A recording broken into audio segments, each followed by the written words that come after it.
Começando mais um Franquia Sem Segredo com esses dois feras aqui hoje, Luiz, Rizzo, para a gente voltar a falar do que a gente já estava falando sobre a integridade do franchise.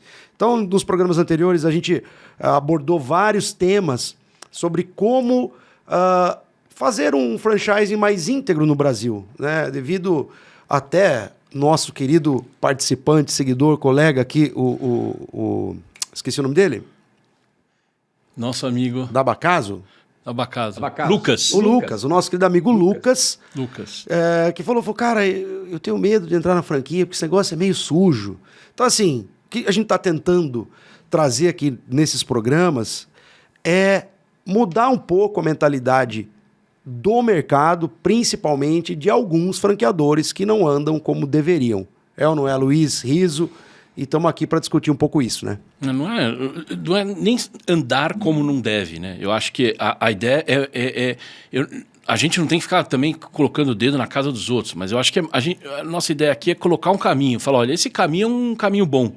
Esse é um caminho correto, é um caminho íntegro, é um caminho ético, né? Ético, né? Eu acho que essas são as palavrinhas do jogo de palavras que é o que a gente está procurando colocar e trazer e discutir, porque a ideia nossa aqui é discutir propostas para falar, olha, cara, o mercado funciona ou funcionaria muito melhor assim, certo, Rizzo? Eu só quero concordar discordando de você, que é meter o dedo na casa dos outros, não. É na nossa casa. Nós vivemos desse mercado. Todos nós. E a integridade dele é que alimenta o leitinho das nossas crianças. E se a bagunça está desenfreada, vai faltar leite para as crianças. Eu acho que o melhor exemplo foi o que o Lucas trouxe no outro episódio. Que ele falou que eu tinha medo porque o mercado é bagunçado. Ou seja, e ele trouxe essa informação. Ele falou dos meus conhecidos, ou seja, dos empresários que eu conversava. O medo era de gente que pôs dinheiro e perdeu. Por quê? Por N razões, né? Desde aquela que a gente já tratou en passant aqui, a questão de se é ou não é uma arbitragem, uma cláusula de barreira que impede a pessoa discutir, né? Impede o acesso à discussão judicial, desde não ser transparente, do negócio não ter. O cara vai pegar o negócio, mas não tinha unidade própria, né? O cara descobre, depois que assinou o cofre, depois que assinou o contrato, depois que supostamente abriu unidade, ele descobre que ele abriu unidade antes da franqueadora. A franqueadora não tinha nenhuma unidade única, né? E o negócio tinha 6 meses de papel, ou seja, 6 meses de uma cofre construída no Word. Né? Não existiu um negócio. E aí, até antes da gente entrar no tema de hoje, Rizzo, Luiz, que é COF, né? Que é algo que a gente vai discutir bastante. Eu acho que até franqueador tem curiosidade de entender um pouco mais da COF, porque tem muito franqueador também que não é por maldade, mas às vezes pega um consultor. E o que tem de consultor aí no mercado que, cara, é o Ctrl-C, Ctrl-V que você fala, né, Luiz? E aí, pô, cara... Mas antes disso, o que eu queria trazer, assim... Existe algum cara... Ricardo, Oi. Consultor e advogados. E advogado. Bastante. Infelizmente. E bastante. Bastante. O que eu queria trazer é uma pergunta para vocês dois, né? São bem especialistas na área. Será que através do poder público, será que através aí dos nossos legisladores... a gente não consegue ter leis que melhorem isso e inibam certo tipo de atitudes que essas empresas fazem, Luiz? Não é um caminho? Vou dar um exemplo, nada relacionado com franchising. A gente tinha, em 1919, a gente tinha uma lei, um decreto que regulava as sociedades limitadas no Brasil. Aí foram inventar um Código Civil, agora estão querendo reformar o Código Civil e tornar uma sociedade limitada um negócio engessado, enrolado, complicado. E era uma lei que funcionava. Às vezes, excesso de lei. Eu tenho um professor que fala, toda vez que você vê deputados trabalhando, se preocupe, porque vem problema. O legislativo, assim, a gente tem uma boa lei. A lei de franquia anterior era excelente. A lei nova trouxe algumas jabuticabas, por exemplo, a questão da permitir na locação no franchising que o franqueador alugue o imóvel e subloque para um franqueado por um valor superior, o que a lei de locação, que é uma lei específica de locação, proíbe. Mas ela sobrepõe isso, né? Ou não? A lei de locação sobrepõe. Mas aí, essa atividade legislativa, determinados grupos bateram lá no Congresso e falaram, conseguiram enfiar uma jabuticaba lá dentro que na prática, eu não vi ninguém combater isso ainda. Mas, na minha opinião, isso aí tem que ser colocado de lado, porque não faz sentido. Então, assim, a lei é boa, tá cheio de coisas excelentes lá dentro. Se respeitasse isso, estava bom. Só isso já estava bom. Mas eu acho que produzir lei demais e não cumprir, eu acho que eu sou a favor de menos lei e maior cumprimento. A gente tem o inverso. Mas se a gente pensar assim, então, o Riso tá doido para falar, Riso. Só um minuto que agora eu tô curioso aqui. Antes da gente falar disso, então, eu tenho mais uma dúvida, então. Beleza, se já tem uma lei, a lei é boa, qual a lei que determina o que é uma franquia? A lei de franquia. Então, mas o que determina que a minha empresa é uma franquia? Se você pegar o que está escrito no começo da lei, ela vai falar o que é a franquia. A gente pode até pegar a lei para ler. Legal. Eu acho que vale a pena. Ler o artigo que fala o que é uma franquia, uma operação franqueada. Por quê? Porque daí você deriva o que não é. Porque tem modelos muito semelhantes, né? Então você tem o licenciamento, você tem a franquia, você tem distribuição de produtos. Então tem umas zonas cinzentas que eles se intercalam. Então tem muita coisa que o franchise ele se interrelaciona com o licenciamento, que se interrelaciona com a distribuição. Hoje tem franquia que na prática foi um contrato de distribuição disfarçado, né? Não, mas então a minha dúvida é o seguinte: então, se na lei especifica o que é a franquia, como que a gente pode ter algumas empresas sendo franquia sem ser franquia? Então os caras estão infringindo a lei? Vamos ler. Porque eu acho que isso talvez seja algo que está acontecendo, Luiz. Vamos ler. Ó, a lei de franquia, que é uma lei, a nova lei, a de 2019. A lei disciplina o sistema de franquia empresarial, pela qual um franqueador, ou seja, quem é o dono do negócio, autoriza, por meio de um contrato, um franqueado, que é quem está adquirindo a franquia, a usar marcas e outros objetos de propriedade intelectual, ou seja, a marca, know-how, patentes, programas de computador, tudo que tiver sob o guarda-chuva da propriedade intelectual. Sempre associados a um direito de produção ou distribuição exclusiva ou não exclusiva, ou seja, quem vai dizer isso? O contrato. Sim. E antes do contrato, a COF. De produtos e serviços e também ao direito de uso de métodos, sistemas de implantação, administração de negócio ou sistema operacional desenvolvido ou detido pelo franqueador, ou seja, traduzindo essa linha grande, know-how. Ou seja, o know-how do franqueador. Mediante remuneração direta ou indireta, porque eu pago para...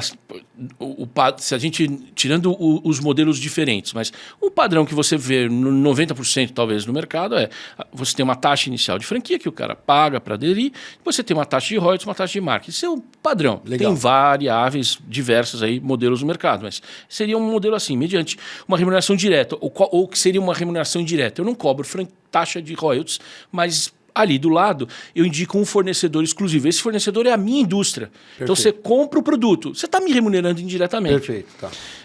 Sem caracterizar relação de consumo ou vínculo empregatício, porque na lei antiga não estava tão claro isso. E aí, o que vinha? Tinha muita gente e tinha gente que fazia coisa errada, montava um sistema que, na realidade, era uma relação de emprego disfarçada e vendia isso como franquia. Entendeu? Então, aqui já diz que a franquia não é relação de emprego. Em relação ao franqueado e aos seus empregados. Na anterior já tinha um artigo que previa isso. Não, ele falava, mas aqui eles deixaram, mais. Não, talvez eu não me expressei direito. Na lei anterior falava com relação ao vínculo empregatício, mas não falava de relação de consumo. E com relação ao vínculo empregatício, ela não falava a parte final do artigo, que é uma coisa que o Riso defende muito, que é o treinamento até antes do cara começar. E ele fala que não... caracteriza vínculo empregatício em relação ao franqueado ou aos seus empregados, ainda que durante o período de treinamento. Porque tinha esta discussão também. Pô, eu fiz o treinamento, acabei não fazendo a franquia, mas eu trabalhei ali 3 meses. E tinha encrencas trabalhistas. Então, no fim do dia, é isso que é uma franquia. Então, perfeito. Na lei não fala que um franqueador tem que ter uma operação própria para vender. Não. Mas fala que você tem que ter o know-how. Como que você vai ter o know-how se você não tem operação? Então, mas você percebe que não é claro? Não, não é. Não é claro. Então, não está escrito isso com todas as letras. Não está escrito isso. Porque se tivesse escrito que um franqueador, para ser um franqueador, ele tem que estar operando, eu acho que já dava uma boa limpada no mercado, entendeu? Seria um artigo embaixo dizendo, para ser franquia, o titular, o franqueador, deve operar ao menos uma unidade... Ou uma unidade. Pode fazer os dois, inclusive. Pode colocar um período. operando 2 anos é porque a lei coloca, de novo, repete o que a lei anterior coloca, de ter os 2 balanços de demonstrações financeiras, mas isso dá a entender de uma forma indireta que para eu ter um balanço de demonstração financeira eu teria que ter a operação, né? Mas não está claro. Não está claro. Então você poderia colocar lá, taxativamente. Cara, isso ia limpar o mercado pra caramba. Ia dar uma boa limpada no mercado. Mas aí que tá. Aí eu jogo a bola. Aí agora, vou chutar a bola. Agora vamos chutar Interessa para quem? Diretamente do novo apartamento da Austrália. Tá no novo agora. Tá no novo dele. Lindo. Olha, apartamento tinta. Branquinho, cheirando tinta. Vai, Riso. Boa noite. Eu vou levantar bom dia, a bola. Sei lá o que é a Austrália agora. Interessa para quem escrever isso na lei de franquia? Olha só. Vamos falar um pouquinho de história antes, mas eu só queria comentar. Uma das discussões que a gente tinha na época da lei é que a legislação francesa, e eu me lembro muito bem que teve muita discussão em relação a isso, que precedeu a nossa legislação, ela definia que ninguém poderia lançar franquias na França se não tivesse há 2 anos operando aquele negócio objeto da franquia. Perfeito. Mas isso, naquela época, geraria uma grande confusão no mercado brasileiro, porque a gente estava iniciando, o mercado não existia. Né? Apesar de a gente ter começado em 86, em 85, 87, e a lei é de 90... 94. Assim, 94, o que você tem, na verdade, o mercado ainda estava num processo de se descobrir, de evoluir. Agora, deixa eu voltar um pouquinho para vocês poderem entender um pouco do histórico desse tipo de coisa. A primeira coisa é que o que a gente tem, efetivamente, é uma lei que foi uma cópia do sistema americano de franquias, da legislação americana. Só que nós temos uma cópia imperfeita porque os americanos sempre tiveram uma coisa chamada livre mercado. E aqui a gente sempre teve um mercado não livre, quase praticamente preso, né? Aqui, que eu digo, no Brasil. Então, mas a ideia da lei era magnífica porque era a ideia da informação. Não importa, e aí, Ricardo, eu quero chamar a tua atenção de ter ou não ter unidade própria. Não importa o que você tem, importa aquilo que você, de maneira transparente, diga o que tem, diga o que oferece, para depois não ser cobrado.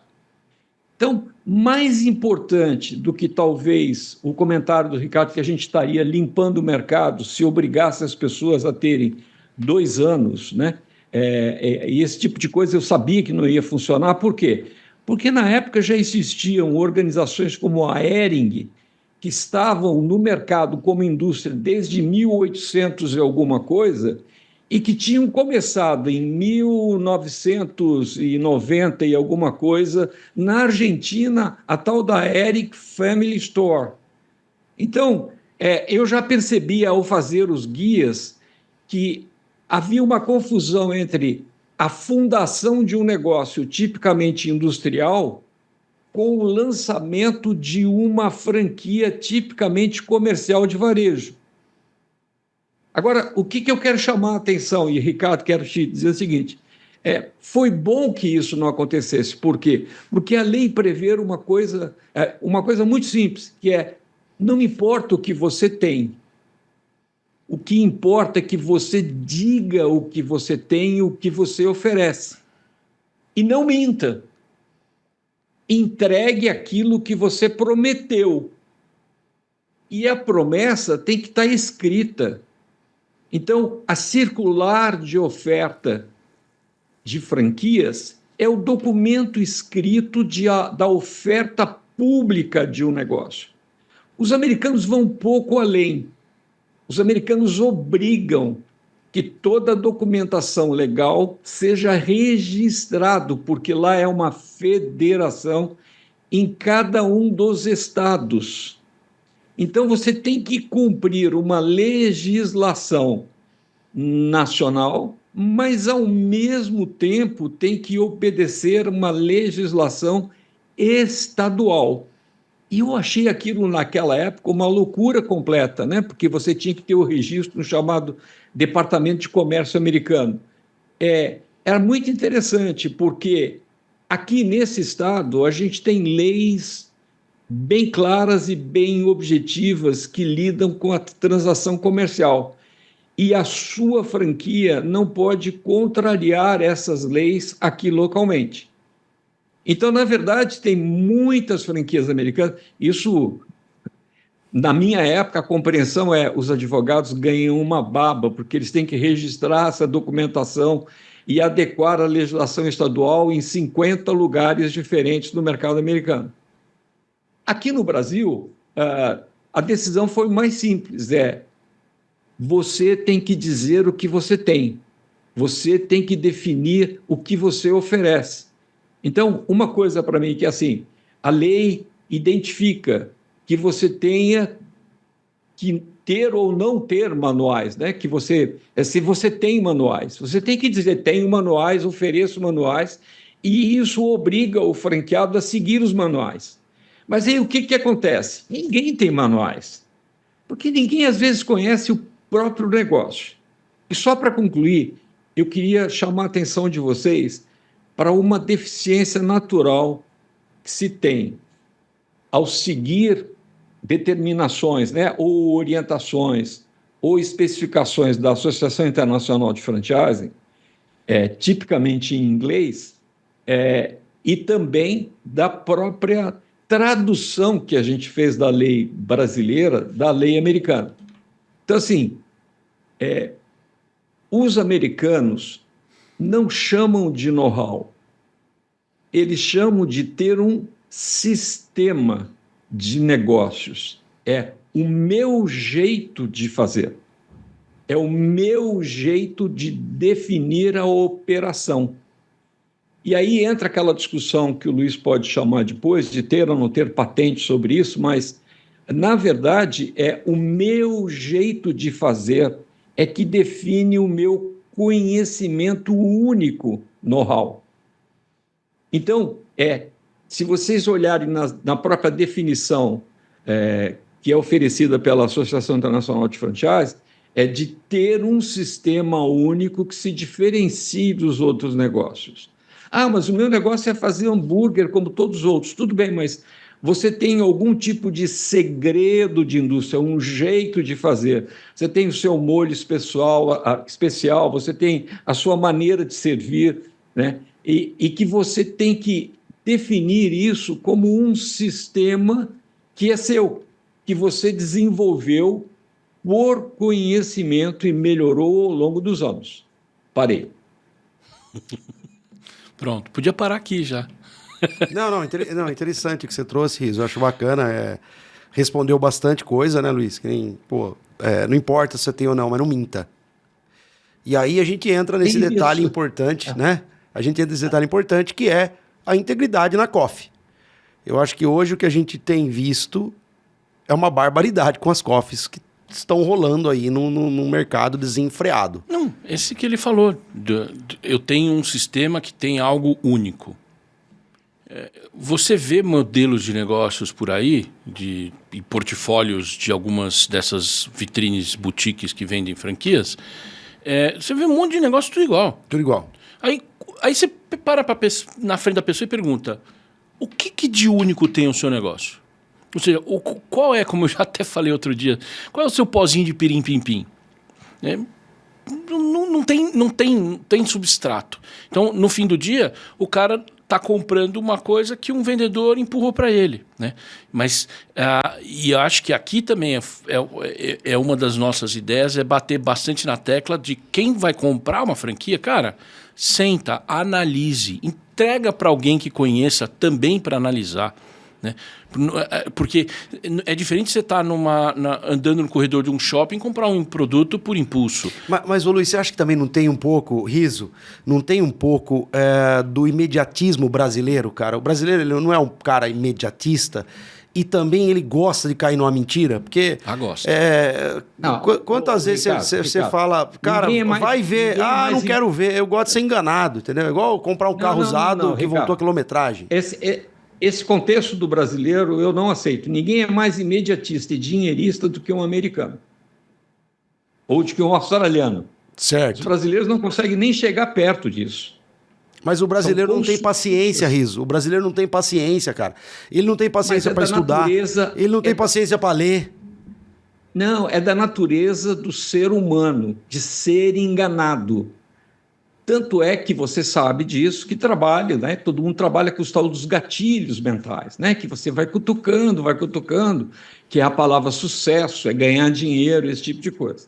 Mas deixa eu só voltar ao ponto que o Luiz colocou, que eu acho que é muito importante. Vamos voltar ao pó de pirilim-pim-pim, né? É importante porque é o seguinte, é aí que está a coisa, quer dizer, se eu tenho alguma coisa de valor, que é o pó de pirilim-pim-pim, será que eu vou entregar para qualquer um? Será que eu vou enfiar isso de qualquer maneira? Será que eu vou buscar pessoas imediatistas, como acabou de falar o Ricardo? Será que eu vou me aproveitar e entregar o meu segredo, o meu pó de pirilim-pim-pim, que eu desenvolvi ao longo dos anos com tanto cuidado, para qualquer um? Eu acho que esse lado da visão que você está colocando seria o lado do franqueador, ou seja, o franqueador tomar mais cuidado na seleção, né?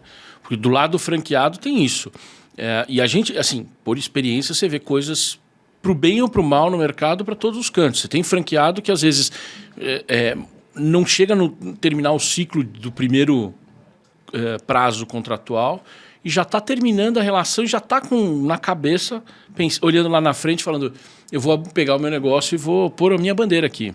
Não preciso mais do franqueador. Ou seja, o franqueador foi um trampolim.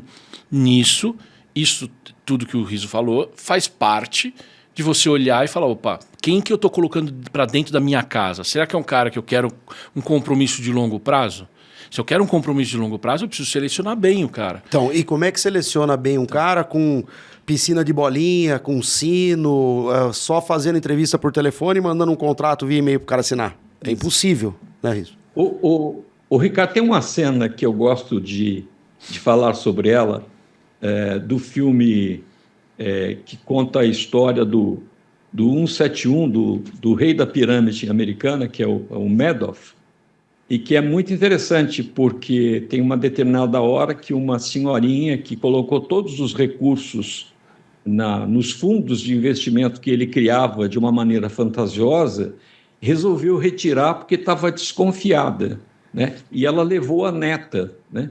E ele prontamente a recebeu, ele faz um cheque, entrega para ela, e quando ela pega no cheque, ele pergunta, e você vai investir esse dinheiro aonde? Aí ela simplesmente larga o cheque, por quê? A ganância. Por que eu estou dando esse exemplo? Porque a gente viu agora, né? Quando entra com essa história de multifranqueado, por que um franqueado que não está indo bem com a sua operação vai comprar mais franquias para justificar a operação que não está indo bem? Que é o que a gente vê, e as pessoas compram. A lábia é tão grande. O ano passado me consultou uma pessoa que ele comprou uma franquia de repasse. E ele sabia que a unidade não era boa. Ele viu os números, mas o franqueador falou, não, se você for um bom gestor, você vira. E o cara foi lá e comprou. O que aconteceu? Uma chance para você em um ano. Quebrou, lógico. Óbvio que quebrou. Óbvio. Quebrou. Já estava quebrado a unidade. Ele comprou um carro quebrado, sem motor. Só que ele tinha fé que o carro ia andar. Porque quem foi esforço de venda da franqueadora? A franqueadora pressionou. Pressionou e falou, vamos para frente. E o cara comprou e vamos. Ele pegou todo o dinheiro que ele tinha da rescisão do contrato de trabalho dele e jogou dentro da operação. Ele saiu de uma empresa e foi para a operação. Agora ele não tem mais esse dinheiro. Cara, mas isso é pecado, cara. Não é possível os caras fazerem isso com a pessoa, né? Saber que o negócio já tá fadado a fechar, né? É. Mas, ô Ricardo, você não tem um amigo em Campinas que tem 16, 18 franquias da mesma atividade e está jogando a toalha já há muito tempo, mas ele contou para todo mundo que o negócio dele não estava indo bem? Não, ao contrário. Ao contrário. O negócio dele tava indo bem. Ele fez dinheiro, Riso. Ele fez dinheiro. Ele tava cansado do varejo, ele não aguentava mais. Realmente ele queria... Tanto que ele vendeu devagar, com calma, e não vendeu todas as lojas de uma vez. Ele foi vendendo uma, vendeu mais uma. Mas o negócio dele não estava ruim. Tudo da mesma marca. Tudo da mesma marca. O negócio não estava ruim. Aqui é aquele negócio. Lembra do sábado e domingo nos shoppings? Sim. Cara, não é fácil. São 16 lojas. Né? Não é fácil. Tudo bem, cara você levou para esse amigo, e realmente eu falei errado, Campinas, mas aquele ligado a carnes, né? Mas Não, enfim, vamos... É amigo do Luiz. Fui eu. Luiz. Você confundiu? É do Luiz. É amigo do Luiz. Deixa eu colocar uma é a coisa mesma pra vocês pessoa, que- mas o da carne, ele tá ruim. A outra operação que ele tinha um monte era o mesmo esquema, ele vendeu bem. Vendeu bem e tava bem. Sim. Legal. Deixa eu só colocar uma coisa para vocês. Eu acho que a gente tem que separar. Nós estamos falando da lei de franchising, né? Nós estamos falando de definições. Eu acho que existe a lei e existe leis naturais das relações em franquia. Então, o Luiz já leu para a gente uma definição de franquia que está na lei. E eu quero falar da lei das franquias de experiência, que ao longo dos anos, franqueadores e franqueados conseguiram desenvolver. Então, eu vou colocar para vocês assim, eu como franqueador, é lei, não lei legal, né? Eu como franqueador, eu tenho que ter experiência, porque o que eu vendo para o meu franqueado é experiência. Por isso que a IFA define claramente 2 tipos de franquias. Não essa bagunça que a gente vê no mercado brasileiro, micro, macro, nano, master franqueado, master franquia.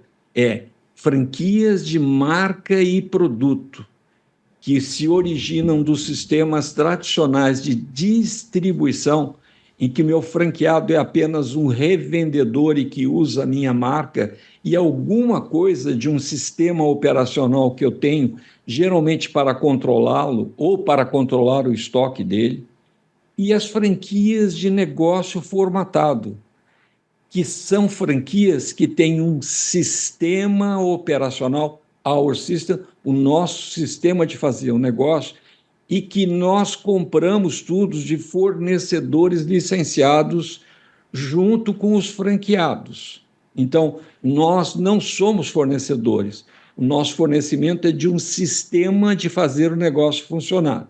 Deixa eu colocar mais 2, né? Neste negócio, existe uma outra lei, né? A lei de, como é que eu vou chamar? De fidelidade, né? Eu não tenho várias franquias como franqueador. Eu tenho a minha rede e me preocupo de uma maneira bem linear, fazer ela crescer através do mundo. Eu vou desenvolvendo e melhorando o sistema de fazer o negócio e não fico preocupado em montar outra marca e outra marca. Por outro lado, também é lei que o meu franqueado deve a mim essa fidelidade, porque eu estou aqui exclusivamente para cuidar dele através do our system, do nosso sistema.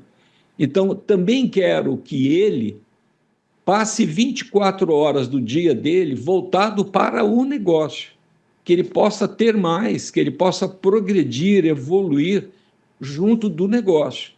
Então, eu não permito traições e eu também não vou traí-lo. Para aqui, para não. Quer dizer, tem que entender um pouco evolução do mercado, voltado para conhecimento. E é isso que falta no mercado brasileiro. O pessoal vai hoje para os Estados Unidos, pega um monte de informação, mas só aquilo que lhe interessa. ninguém consegue avaliar o histórico de processos, conhecimento e aprendizagem. E aí se criam essas terminologias, essas bobajadas todas, que a gente vai voltar a discutir. Esse monte de terminologia não ajuda em nada, né? Você põe um monte... De novo, aquela história das caixinhas que eu falei da outra vez. A gente tem que entender o que eu tô entregando para o cara, né? Essas leis não escritas que o Riso comentou são coisas que a experiência traz, mas a experiência de você olhar o mínimo no mercado, né? Ou seja, eu quero desenvolver uma marca. Tem um caso aí, um passado não muito recente, de uma franquia que ela tinha uma determinada operação, várias unidades franqueadas, várias, e só que o pessoal interno lá, financeiro, falou, precisamos mais lucro. Aí o que eles pensaram? Vamos renovar os contratos de franquia, deve ter contrato de franquia. Aí fizeram um pente fino e tinha muito contrato vencido. A primeira coisa que eles foram olhar, vamos renovar, cobrar taxa para renovar. Não pode. Por que não pode? Porque o contrato não prevê taxa de renovação. Não prevê taxa nenhuma. Simplesmente que o contrato prorroga se o cara cumpriu determinadas métricas. É? Sabe o que esses caras tiveram a manha de fazer? Eles mudaram a marca. Falaram, olha, esse sistema aqui com essa marca foi descontinuado. Você quer mudar, você tem que se adaptar para a marca nova. A marca nova durou 3 anos. O suficiente para eles obrigarem todos aqueles caras que não tinham contrato a renovar, alterar a fachada, mudar a marca. E agora o que aconteceu? Eles voltaram para a marca anterior, com uma COF nova que obriga. E na COF agora está escrito lá que pode cobrar a taxa de franquia. Isso é ético. Meu Deus do céu. Entendeu? Não é. E assim, o cara gastou um caminhão de dinheiro nessa brincadeira. Todo mundo gastou dinheiro. A franqueadora gastou um caminhão de dinheiro para os advogados acharem uma solução mirabolante que foi essa. Depois os coitados muitos tiveram que fazer uma adaptação do layout da franquia para mudar a marca. Mudou a marca, né? Você tem que comunicar ao mercado. O público vai sentir uma diferença. Falar, aqui mas então, aí a gente percebe também que era uma marca de bosta, né? Porque se fosse grande, uma marca forte, muito grande, o cara não ia jogar essa marca pelo ralo, né, Luiz? É grande. É uma marca grande. Marca grande? É uma marca então fale na marca que a gente quer ouvir. É isso. Fala, Vageno, na marca. Falo, né? O que eu quero colocar para vocês é assim, quer dizer, o caso que o Luiz traz, e tem dezenas iguais a esse, é uma coisa muito simples. Não importa, tem que ter a transparência. Se você colocou essa informação na COF e quer montar um novo negócio, né, e se os seus franqueados aderirem, é porque estava sendo bom para eles. Mas você informou antes. É isso que para mim é muito importante, porque, e aí a gente entra na questão da COF, saindo um pouco da lei, franqueado não tem que ser tratado como coitadinho. Franqueado tem que ser tratado como um empresário que tem que ser responsável por aquilo que ele leu, por aquilo que ele entendeu. Se ele não leu e não entendeu, ele tem um problema. Então, as pessoas acabam querendo ser enganadas. Sim. Enganadas pela letrinha minúscula, pela terminologia, apesar de a legislação falar a COF tem que ser escrita em linguagem clara e objetiva para o incauto poder entender, né? Mas se utiliza técnicas de vendas que é para enganar pessoas. E aí o que eu posso dizer? Eu posso dizer o seguinte, não vai dar certo. Se você caiu nessa, não investigou antes de investir, você tem um problema, porque aderiu a uma malandragem que, se você tivesse seguido a lei, né, e ter investigado antes, ter conversado com franqueados que já estão em operação, e é isso que eu continuo dizendo, quer dizer, o que me fascina na própria legislação de franquias e na franquia é que você pode conversar com o ex-marido da sua mulher nova, né, do seu novo casamento, antes de casar. E o inverso é verdadeiro, né? O Luiz da outra vez me corrigiu para não ficar meio machista a história, mas enfim, né, você pode conversar com A mulher pode conversar com os ex-maridos também para poder entender o negócio antes de entrar. E isso é que faz a diferença dos sistemas tradicionais comerciais que a gente tem para o sistema de franquia. Não, eu acho que tudo também orbita nessa questão da fidelidade, né? Eu tô sendo fiel àquele público que eu trouxe para dentro, porque às vezes eu cansei já de falar, às vezes, com o franqueador que se perde no meio da operação, e depois de um tempo. Você traz o cara, às vezes, para a realidade de volta e bate assim no ombro dele e fala: amigo, só para te lembrar, a galinha dos seus ovos é esta rede de franqueados. É ela que você tem que cuidar, é ela que traz a sua receita. O cara esquece, né? Às vezes o cara esquece. O cara esquece. Esquece por N motivos. Eu teve caso de... O franqueador tinha uma rede de franqueados, mas aí ele resolveu... E não estava na COF, como o Riso falou, não estava escritos na COF, porque foi no meio do caminho, ele mudou o discurso e ele resolveu abrir outros mercados. Então ele começou a fabricar o produto que ele vendia nas unidades, ele começou a fabricar para vender no supermercado. Cara, lembrei de você. Esse final de semana eu comprei um saquinho da Nut Bavária com as castanhas. Que delícia, cara. Que delícia. Que delícia. Eu falei, nossa, não precisei ir no shopping para comprar isso. Achei num Pão de Açúcar. E muito bom, tava muito bom. Então, mas o modelo tem que ser discutido com a rede, né? Então, eu tive um franqueado que esqueceu e o cara literalmente desmoronou. A rede desintegrou. Por quê? O franqueador começou a concorrer com os franqueados, vendia no supermercado, aí é exatamente isso. O consumidor chega no supermercado e fala, pô, mas não preciso mais ir naquela unidade. Né? Ou às vezes o preço do supermercado, por pressão dos supermercados, mais barato do que do coitado franqueado. Então isso você tem que trazer para a rede. Se você não tinha e você vai começar a fazer, eu acho que você tem que chegar para a sua rede e falar, vamos pensar um modelo ganha-ganha aqui, onde todo mundo vai ganhar. Minha rede, né? Por exemplo, você falar para o franqueador, vou vender, mas você vai ser um posto de produção avançado. Tem modelos assim interessantes.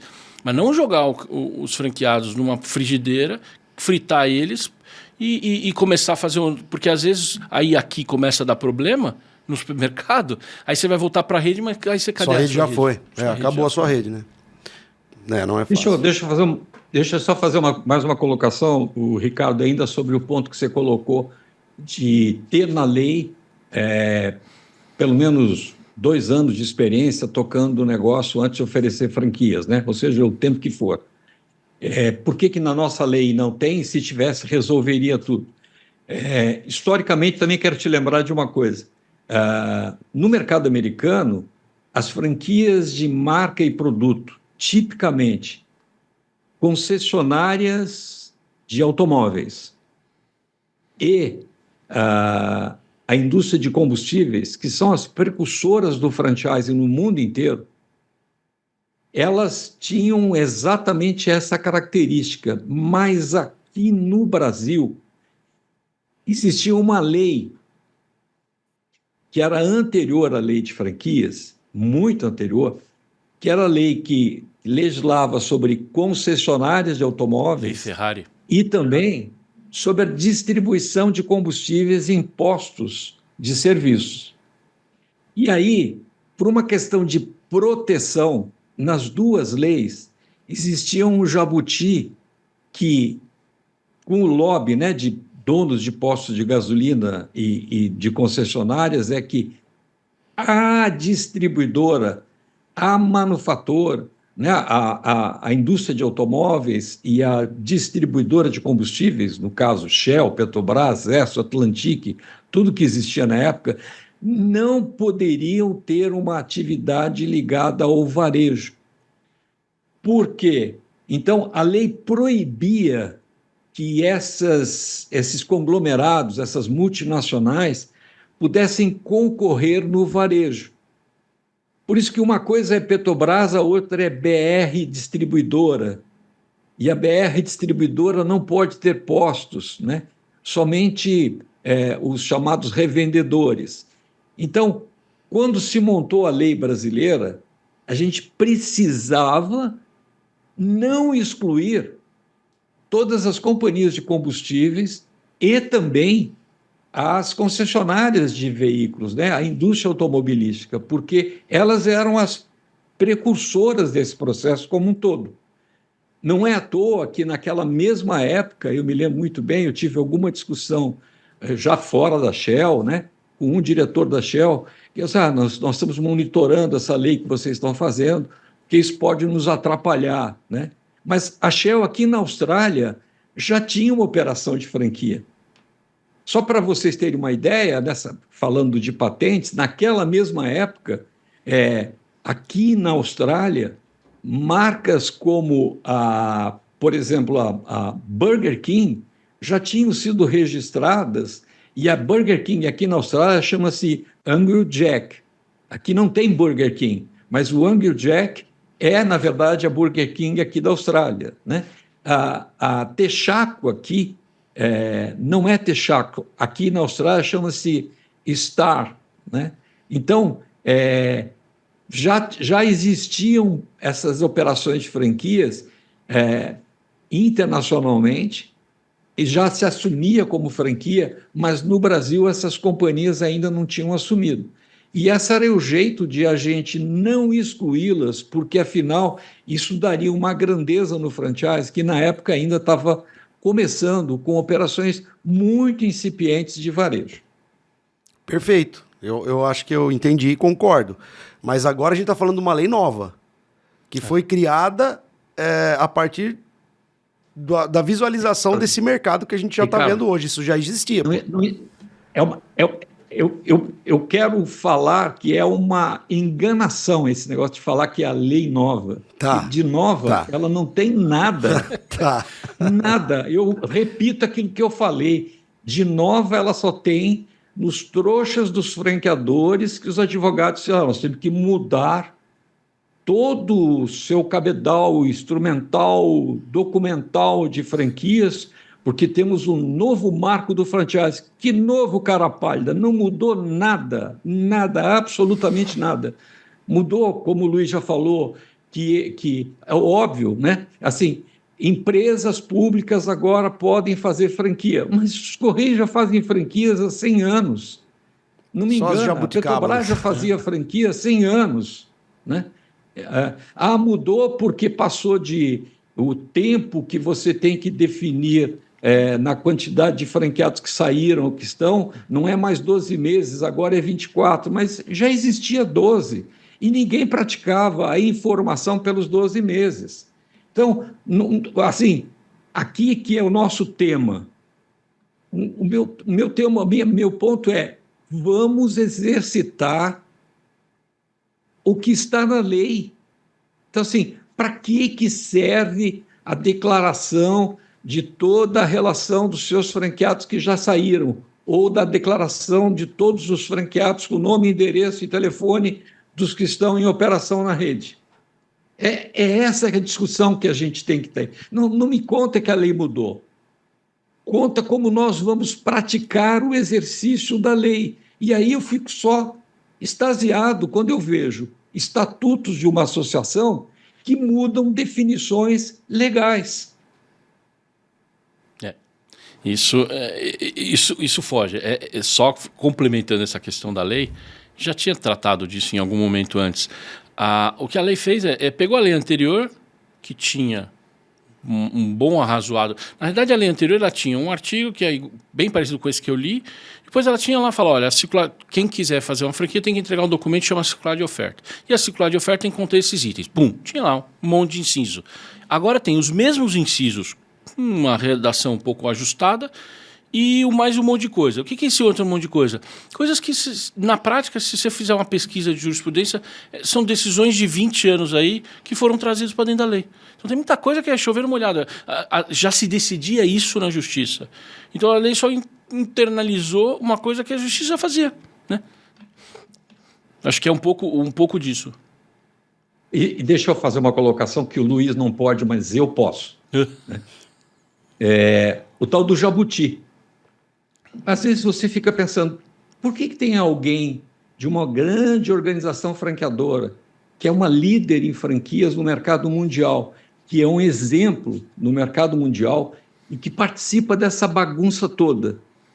Porque ao participar dessa bagunça, eles podem incluir o jabuti chamado Big Mac nessa lei.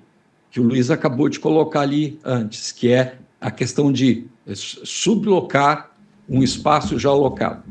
Mas, se o Luiz não pode falar, eu posso, o Jabuti. Agora, entenda por quê.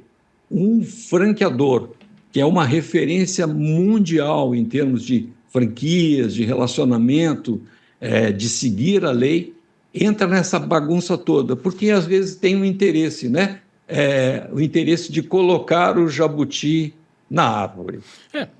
Até já que comentou, pôs esse ponto, a questão desse inciso específico sobre sublocação é porque nós temos um conflito do que o mercado praticava e tinha grandes discussões judiciais e tentaram encerrar essas discussões judiciais colocando um pano quente falando, não, agora está na lei de franquia, então pode.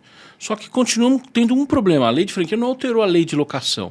Nós temos uma lei de locação específica que determina que a sublocação não pode ser feita por um valor superior ao valor da locação. Então, se eu alugo um imóvel e subloco para o Ricardo não pode pagar mais do que está no meu contrato de locação.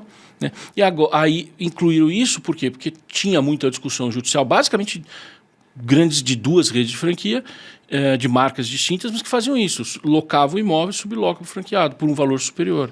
E aí, que na realidade eles acabavam virando grandes imobiliárias e não o negócio principal. E aí inseriram essa permissão na lei. Ainda não vi ser enfrentada, mas não faz o menor sentido. E assim, se for enfrentado, eu espero que... Mas vai dar briga, né? Vai dar briga. Vai dar briga, porque uma lei está de um jeito, outra lei está do outro. Mas olha só, gente, eu tenho uma opinião sobre esse ponto especificamente, mas eu acho que nem essa é a nossa questão aqui. A nossa questão aqui é o seguinte, existe uma lei, graças a Deus ela não teve uma alteração que esculhambasse com tudo. Então fica valendo as definições dessa nova lei que estão baseadas na lei anterior. Agora, a associação está seguindo a lei, ela está divulgando a lei, ela está orientando o mercado sobre o que define a lei ou não? Essa questão que a gente tratou já no episódio anterior de múltiplos definições, isso bagunça o mercado e não tem de uma forma explícita isso na lei. Isso aí serve para talvez atender determinados interesses ali dentro de uma associação, porque você coloca determinadas definições que interessam a determinados associados. Né? A lei, para mim, tem um franqueador, tem um franqueado, e é isso que tem. Né? No máximo, você tem a franquia estrangeira. Deixa eu te interromper e te perguntar especificamente, voltando para a pergunta do Ricardo. Existe uma definição clara e objetiva do que é franquia da lei? Não, a definição de franquia é isso que eu li. Perfeito. Agora a pergunta é, pode uma categoria ou uma associação definir em que você entra numa categoria se estiver fazendo em parte a lei? Em parte a lei não. Em parte não tem como, né? Não, a regra é sempre você tem uma norma. A lei que é a norma cogente. Um regulamento de uma associação, na pior das hipóteses, obriga os associados. Né? Quem não é associado não está obrigado a nada, não tem que seguir regra alguma. Né? Esse é um ponto importante. Só que ele não pode obrigar você a seguir algo que não esteja na lei. Então, essa é uma discussão, né? Certo, porque a lei da associação, ou melhor, né, não é lei, mas o regulamento interno de uma associação jamais pode sobrepor uma lei. Né? Não deveria. Né? Não deveria. Mas... até para trazer uns paralelos com outros mercados. É a mesma coisa que uma convenção de condomínio suplantar regras civis ou regras imobiliárias, então, que é uma discussão muito grande. Por exemplo, se não está proibido num caso atualíssimo, né? Se não está proibida a locação de um imóvel, por lei eu tenho direito de fazer o que eu quero com o imóvel. E hoje tem um monte de prédios que informalmente proíbem e causam confusão para os proprietários quando eles colocam o imóvel para alugar no Airbnb, por exemplo. Ou em outras plataformas similares ao Airbnb. Então, o que tem aí sim, com orientação de administrador e fazendo o correto? Eu vou lá, eu altero o regulamento, altero a convenção de condomínio para vedar a locação de hospedagem. Porque uma coisa é você pode alugar o seu imóvel por um mês. tem problema nenhum. Agora, de semana, de dias, isso é hospedagem. E aí tem prédio que não quer fazer. Mas qual é o jeito certo? Alterar a regra interna nossa. Qual é a nossa regra interna? A conversão de condomínio. No caso de uma associação, você altera a regra interna e ela vai afetar os associados, mas não o mercado como um todo, porque eu tenho uma regra maior, que é exatamente como no caso o Código Civil para questão imobiliária e tudo mais. Na franquia, eu tenho a lei. Eu não posso uma regra interferir e falar, olha, agora você vai cumprir essa lei ao menos em parte. Você tem que cumprir a lei inteira, né? E tanto que você leu a definição do que é uma franquia, uma startup não é uma franquia, né? Não, startup é startup. Tem um marco, inclusive, das startups. Exatamente. Uma lei recente. Então, como é que uma associação pode regulamentar e dizer que agora tem startup que é franquia? É confuso, não é, Luiz? Eu falo, sou leigo e estou entendendo, mas para mim é confuso. Imagina para vocês que entendem pra caramba. Não, então, mas a regra tem que ser exatamente o inverso, que é isso que o Riso bate nessa tecla o tempo todo. Ela tem que ser clara e objetiva, não para quem conhece, exatamente para quem não conhece. Exatamente. Esse que é o ponto. E aí deixa eu colocar uma coisa que é bem Gramsci e outras coisas por aí, né? Que é dividir para dominar. Então eu fico criando categorias de coitadinhos, de pequenininhos, né, de aquela sopinha de letras LGBTXYZ. Então é um monte de categorizações, de definições de sociedade, de classes sociais, e aí eu consigo dominar o pequeno. E aí o que acontece, né? Eu me encaixo em configurações que não existem, né? Eu sou um multifranqueador, e aí eu coloco, né, que um multifranqueador pode ser votado e pode votar, então ele pode virar presidente, dirigente, e aí eu começo com esses gatilhos, essas jogadinhas que fogem, né, daquela origem. E aí tínhamos um acordo na ABF, quando se montou a ABF. Somente um franqueador pode ser presidente da entidade. E eu não sou franqueador, eu nunca fui franqueador. Eu já trabalhei em franqueadores, mas isso ia contra mim, contra o meu sócio, Marcelo, na época, que era, nós não podemos assumir, porque não somos franqueadores. Só um franqueador mesmo pode assumir a presidência da entidade. E hoje, a associação tem e teve, especificamente, corretores de franquias como dirigentes da associação. E aí viram essas coisas, essas terminologias que só existem no Brasil. Repasse de franquia. Repasse de franquia é uma coisa que é o jabuti brasileiro da bagunça. Multifranqueador, multifranqueado, master franquia. Fala aí, Luiz. Não. São nomes e nomes e nomes para mim. De novo, eu volto. O simples sempre é o mais fácil. O simples sempre é o mais fácil. Por exemplo, esse múltiplo franqueador. Você é múltiplas vezes franqueador, mas você é franqueador. A lei já está lá, ela fornece as respostas. Então, eu sou multifranqueador. Não, você tem múltiplas vezes exercendo a função de franqueador. Né? O franqueado, multifranqueado. Não, você tem múltiplas vezes que você exerce a função de franqueado. A lei trata do franqueador e trata do franqueado. Né? Você vai falar com relação a fornecedores, mas o fornecedor também, ele tem uma caixinha separada. Né? Mas essa questão que a gente não tem uma definição, mas é mais interessante ter ou não ter. Tem coisas que a lei manteve, por exemplo, essa dos balanços e demonstrações financeiras, para provar alguma coisa. Então, tinha um objetivo, talvez esse objetivo hoje seja diferente. Hoje são coisas pro forma que o pessoal coloca. Mas tem coisas excelentes na lei que tinham que ser cumpridas. Né? Agora, o cara coloca lá, tem que contar o histórico da franqueadora. Porque, de novo, aí não é um ponto divergente, mas tem a ver com a transparência. A lei antiga, a lei nova, fala que a COF tem que contar a história da franqueadora, do negócio, né? E tem que juntar os balanços, demonstrações, ou seja, ela cerca de um jeito que fala, cara, você tem esse sistema aqui, você quer passar esse sistema, ou licenciar ou franquear esse sistema, você tem que contar todo o entorno dele. E para contar todo o entorno, tem gente que faz malabarismos com isso, com nomes, com caixinhas, com não sei o quê, chama de startup um modelo de negócio que não existe. Por quê? Porque, pô, a lei trouxe tanta obrigação que eu preciso informar que se eu não informo, eu fico como? Eu ponho uns campos vazios na COF? Não, aí eu falo que eu sou startup, entendeu? É uma franquia nova.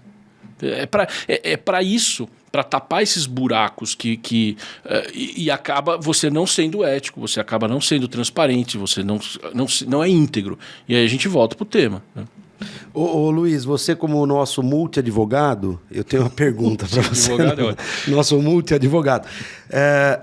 O que você acha, cara? O que você acha que pode ser feito para mudar essa realidade hoje dessa falta de informação nas COFs? É quem está comprando? É quem está pesquisando? Esse cara que tem que olhar com mais carinho, que tem que entender um pouco mais da lei para poder exigir para o franqueador que não tem ali o telefone do franqueado que se desligou, ou enfim. O que você acha que é o caminho, cara, para a gente poder mudar um pouco esse cenário? Oi.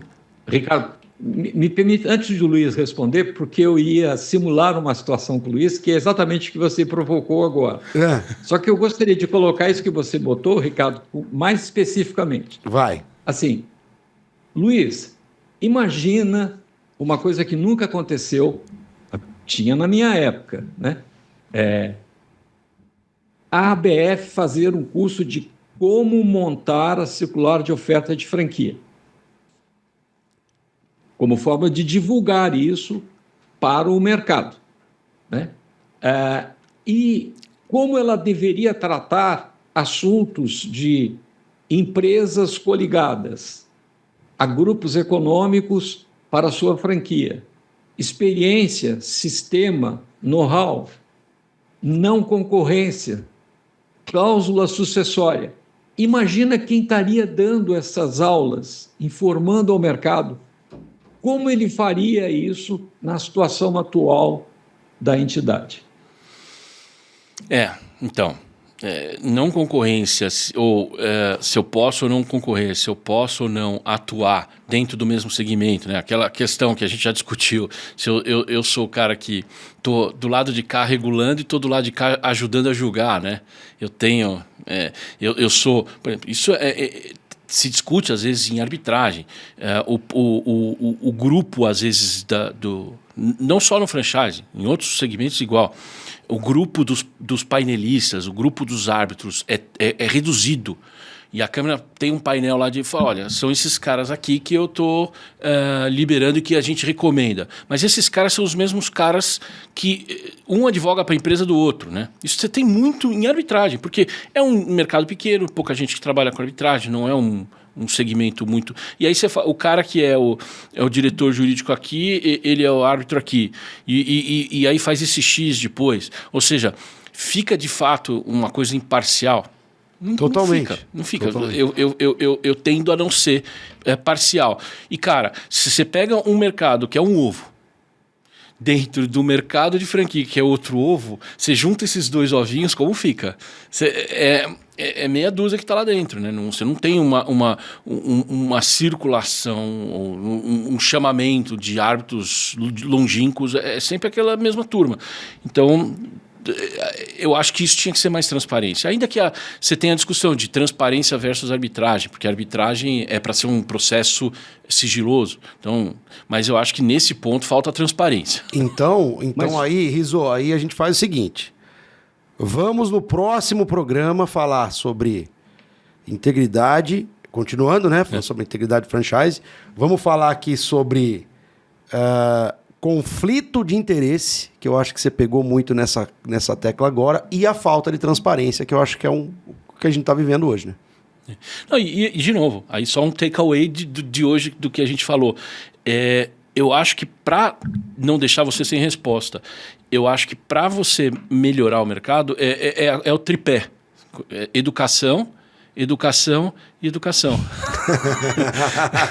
Não tem jeito, porque infelizmente não existe uma medida energética para a gente alterar esse cenário que a gente tem. A medida tem que ser necessariamente de longo prazo. Não tem jeito.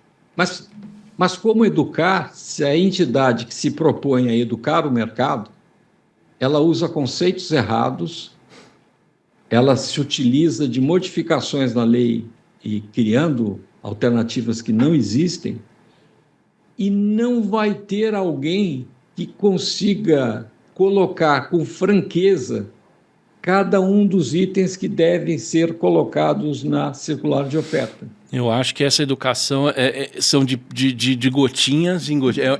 É um trabalho homeopático. E é isso que a gente está participando disso. É o que a gente está fazendo aqui. E põe o homeopático nisso, hein? Homeopático. Meu pai, tem que ir devagarzinho, né? Mas eu vou trazer no próximo episódio que a gente trata disso. Porque tem medidas. Tem medidas que, assim, se você se conscientizar o seu cliente, né? Eu estou dizendo agora do meu lado, advogado/consultor. Fala para o cliente, olha, a gente tem que fazer o processo passo a passo. Então, depois que sentar na frente do candidato, explica a COF para ele. E não precisa seguir só os padrõezinhos. Faz outras coisas, né?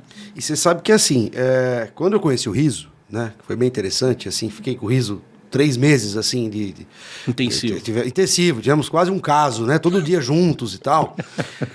A gente, por 3 meses, cara, eu mergulhei no mundo de franquias e foi muito legal isso. E um amigo meu tava abrindo uma lanchonete, cara, meio steakhouse, sabe? Um tap house que você toma chopp e tal, e ele falou, cara, tô montando isso aqui, eu quero franquear, aquela conversa que a gente sempre falou e tal. E eu, acabando de descobrir o mundo da franquia, né, e tal, falei, cara, você não pode franquear.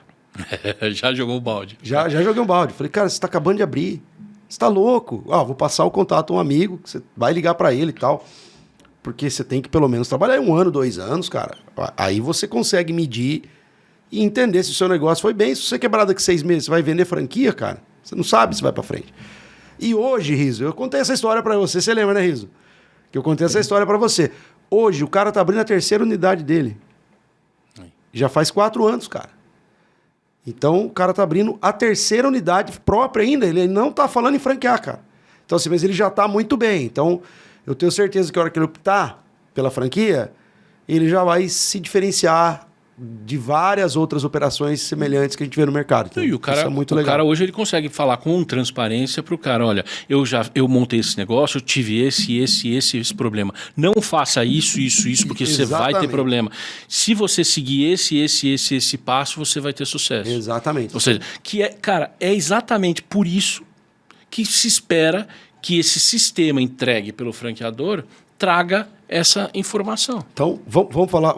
Acho que a gente tem que finalizar falando assim: você que compra uma franquia sem ler direito a COF, sem conhecer o seu o franqueador, sem investigar, que você é um idiota. Acho que essa é a palavra que é o que o Chris falou. Tem que parar de chamar o franqueado de coitadinho, porque não, cara. Você é um empresário, você tá com dinheiro na mão para investir e, bicho, vai investigar. Não é isso? Idiota e otário. E otário.